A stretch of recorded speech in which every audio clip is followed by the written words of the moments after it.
Hello again, Coffee Chat friend. Steve here again with a few words on this idea of loneliness versus loneness. Why would I bother talking about something like this? Well, it seems as though we as human beings are very much community-oriented people, which means that we want relationships. We want to relate to others. We want to get involved with others in some way. So therefore, when we don't have that, there's a different experience of life. And periodically, we feel this. Most of us do. And I notice that some people like to talk about this. Some people like to, when they're not in relationship, to look for relationship. If they're feeling lonely, the sense is that with others they will not feel lonely. So I just wanted to give a few words on this because somebody asked me about this recently, I think. Yes, somebody did. And also I remember a time in my life when I was this was quite a number of years ago, this was going back into the early 90s, when I remember specifically, I was in the hills of Austria, believe it or not, of all places, somewhere near that town where The Sound of Music was originally set, or the story was set. And I could hear the church bells and so on down there in the abbey, and there were trails all over the place. It was the autumn, those leaves on the ground. It was very beautiful. And I had this sense of the distinction between loneliness in a unwanted way, in a state of discomfort, the unloneliness of discomfort, because I was on my own up there, by the way, and this loneliness that actually felt good, it felt freeing. And what I called them, although they're not really, I call it loneliness versus loneness. I don't even know if loneness is a word, but it felt like one was the one that felt debilitating. I had the idea that in that moment the loneliness would feel debilitating, as though I want somebody else in order to feel better. But loneliness on its own felt empowering. We'll talk a little bit about that then. Now, because I like to set the stage for what I'm actually talking about. When I'm talking about loneliness, if you look at that word lone, it comes from the word alone. It's an abbreviation, really. And alone is a contraction of two words, all one, in its origin. So all one, or holy, as in W-H-O-L-L-Y. It's a synonym with that. And it can also mean, and then loneliness, okay, in its definition is similar to solitude. Solitude, right? Which means being alone or in a lonely place, a desert or a wilderness. And it's interesting how we see old scriptural stories and old teaching stories about going into the wilderness, going into the desert, going into the loneliness. And loneness, once again, I'm not sure if that's an actual word, but to put it, when you put in, so lone is all one, right? Like one unit kind of thing. And you put ness on the end, that means denoting having the quality or the state of.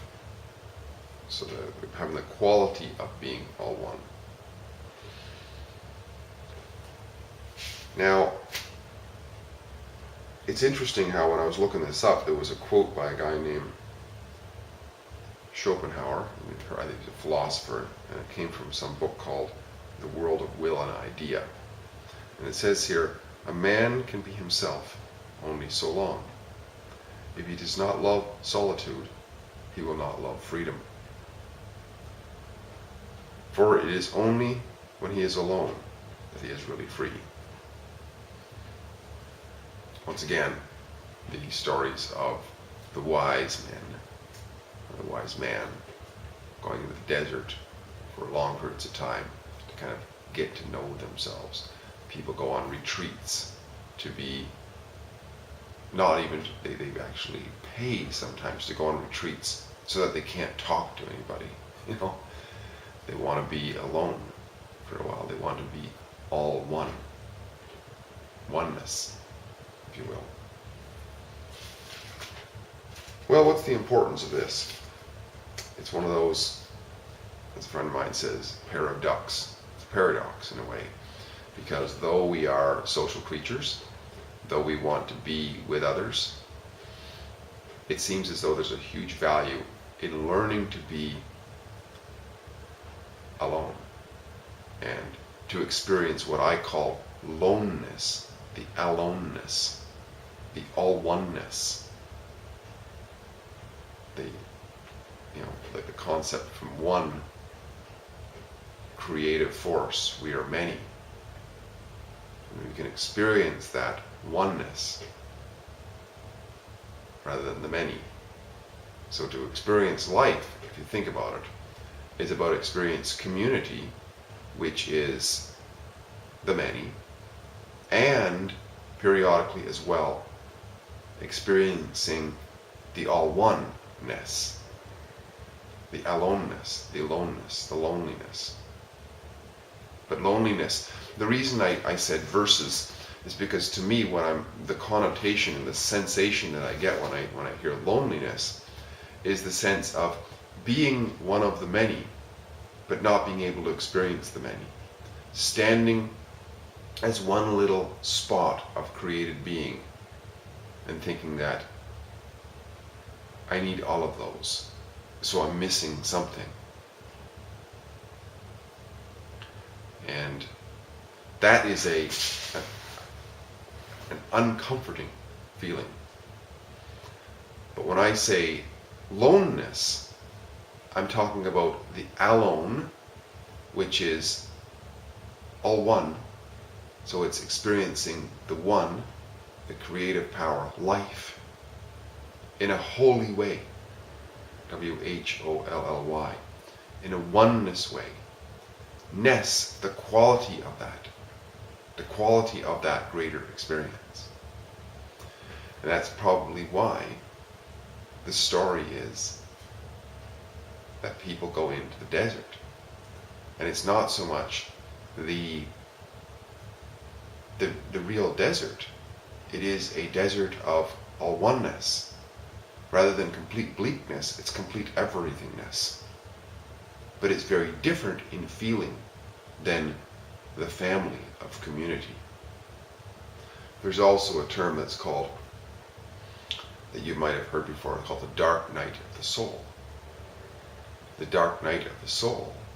If we really start to look at these things, put our thinking hats, our contemplation hats on, darkness is also one of those synonyms of lone.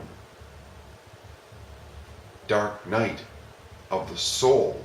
Soul was one of those things that people talk about, which is this sense of connection to the creative power.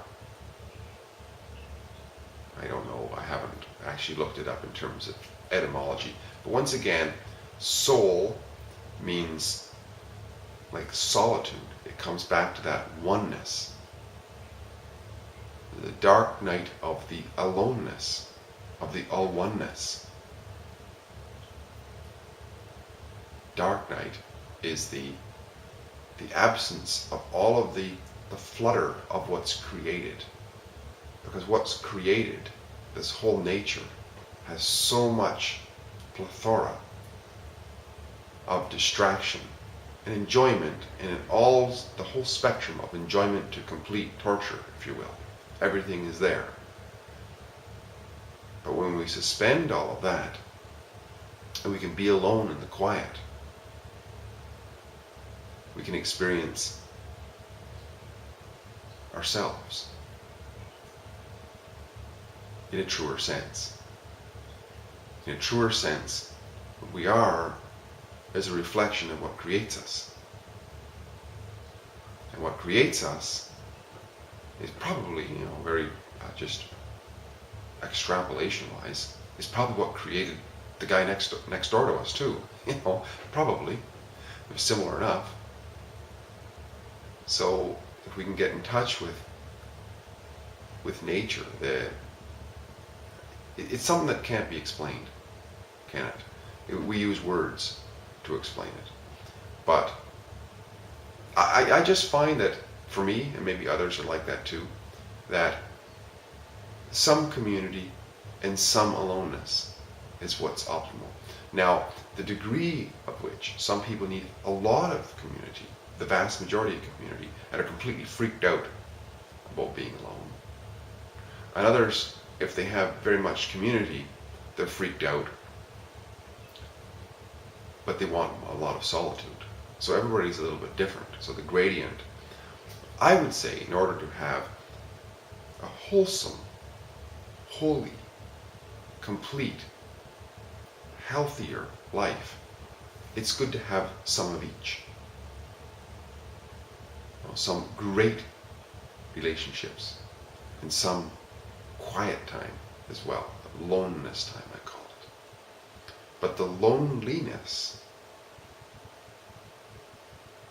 I think it's healthy, but the way, in terms of its origin of its word, the way I felt it at the time, well, this was something I wouldn't want. I wouldn't want loneliness, but I want loneness. But that's just a matter of definitions. See, once again, here's a little bit of a diversion. To have a meaningful conversation, we have to know what each other means by the words we're using. So if we don't understand something, we have to stop and ask, what do you mean by that word? Because maybe what somebody's using it as is different than what we see it as. So when I say this little communication, loneliness versus loneness, the loneliness I meant as that sort of an empty feeling of wanting somebody else, as though that having somebody else in community, as though my life depends upon it in a way. Whereas the loneness was kind of like a relaxation, a meditation, a contemplation, a relaxing state of getting in touch with everything,